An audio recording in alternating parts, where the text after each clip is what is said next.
এই যে আসিফ স্যার এখানে আসেন, উনি আইন উপদেষ্টা। আমি যে কোনো দিন রাস্তার মধ্যে ওনার বিপক্ষে দাঁড়াই যেতে পারি, বলা যায় না।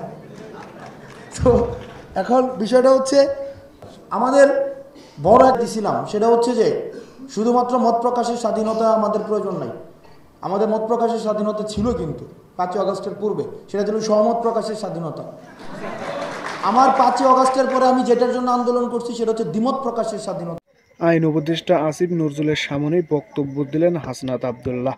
হাসনাত আবদুল্লাহ আসিফ নজরুলকে বলল, আপনার সামনেও দাঁড়িয়ে যেতে পারি।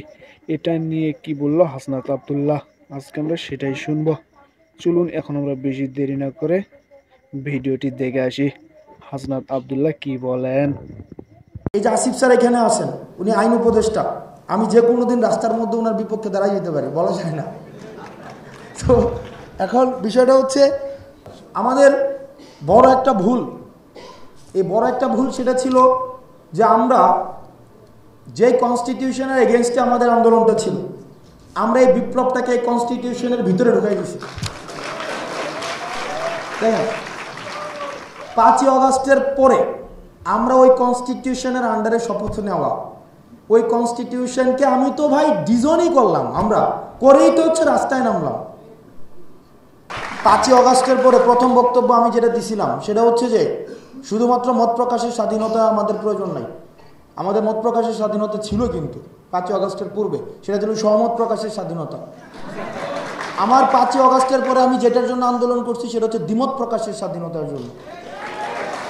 তো আমি দ্বিমত প্রকাশ করার সেখানে ওয়েলকাম যে কেউ। এবার 2 নম্বর বিষয়, কনস্টিটিউশনের বিষয়ে স্যার কথাবার্তা বলবেন, এবং এই বিষয়ে উনি অভিজ্ঞ, এবং ওনার 72-এর সংবিধানের উপর ওনার গত বইমেলাতে একটা বইয়ে বের হয়েছে। বিসিএস প্রস্তুতির জন্য কিনেছিলামও, আলটিমেটলি পড়া হয় নাই, আশা করি আর পড়া লাগবে না। তো এখন যে বিষয়টা দাঁড়িয়েছে বর্তমানে সেটা হচ্ছে যে, হ্যাঁ 72-এর সংবিধানে, আচ্ছা ওই বিষয়ে আমি মনে করি যে, আচ্ছা এ বিষয়ে দেখেন, 72-এর সংবিধান এখন অপ্রাসঙ্গিক আমার জায়গা থেকে, আমার বক্তব্য। কারণ 72-এর সংবিধানকে দোহাই দিয়ে আপনি দেখবেন আসিফ স্যাররা যখন নির্দলীয় তত্ত্বাবধায়ক সরকারের যখন কথাবার্তা বলতো, তখন শেখ হাসিনা কি বলতো, যে সাংবিধানিক ধারাবাহিকতা রক্ষা হবে না। এখন এই সাংবিধানিক ধারাবাহিকতা রক্ষা করার দায়িত্ব কি 5ই আগস্ট পরবর্তী যে জনগোষ্ঠী, যে জনতা, যারা গণ অভ্যুত্থানে এসেছে, যারা রাস্তায় রক্ত দিয়েছে, বসে আছে, ওই ভাইয়ের কি ফ্যাসিস্ট সরকারের সাংবিধানিক ধারাবাহিকতা রক্ষা করার দায়িত্ব? তো সুতরাং এই যে গণ অভ্যুত্থানকে 72-এর সাংবিধানিক মোড়কে নিয়ে আসাটা, এটা ছিল আমাদের সেকেন্ড ভুল। এবং এই ভুলটাকে অ্যাকনোলেজ করে সেটাকে সংশোধন করে সর্বদলীয় রাজনৈতিক দলের ঐক্যমত্যের ভিত্তিতে এটার দ্রুততম অ্যাড্রেস প্রয়োজন। নতুবা আমি মনে করি দ্বিতীয়বারের মতো ছাত্র নাগরিক এবং যেটা সকল দলের অংশগ্রহণের ভিত্তিতে যে আন্দোলনটি হয়েছে, ফেসিবাদ বিরোধী সকল দলের অংশগ্রহণ, তাদের সাথে আবার প্রতারণা করা হবে। অন্তর্বর্তীকালীন সরকার, আসিফ স্যার এখানে আছেন, যে ওনাদের প্রতি আমাদের ট্রাস্ট বিল্ডিং কিভাবে হবে। আমি সারাদিন এখানে কথাবার্তা বলতে পারবো, যেহেতু আমরা এখানে ডিবেট করছি, তো কথাবার্তা বলা যায়, কিন্তু প্রবলেম হচ্ছে মানুষ আপনাকে কতদিন বিশ্বাস করবে। যে মানুষটা রিক্সা চালক, সে আমার আমি ওয়ার্ডসমার্ট থেকে যে ওয়ার্ড বলবো, কনস্টিটিউশন থেকে যে শব্দ বলবো, আমি রাজনৈতিক বন্দোবস্তের কথা বলবো, আমি ডিহিউম্যানাইজেশনের কথা বলবো, ডিনাজিফিকেশনের কথা বলবো, এই শব্দগুলো মিডিয়া খায়, কিন্তু ওই রিক্সাওয়ালা কি এটা বুঝে? সুতরাং এই বিষয়ে আমার পরবর্তী বক্তারা কথা বলবে, এই বিষয়গুলোকে অ্যাড্রেস করতে হবে।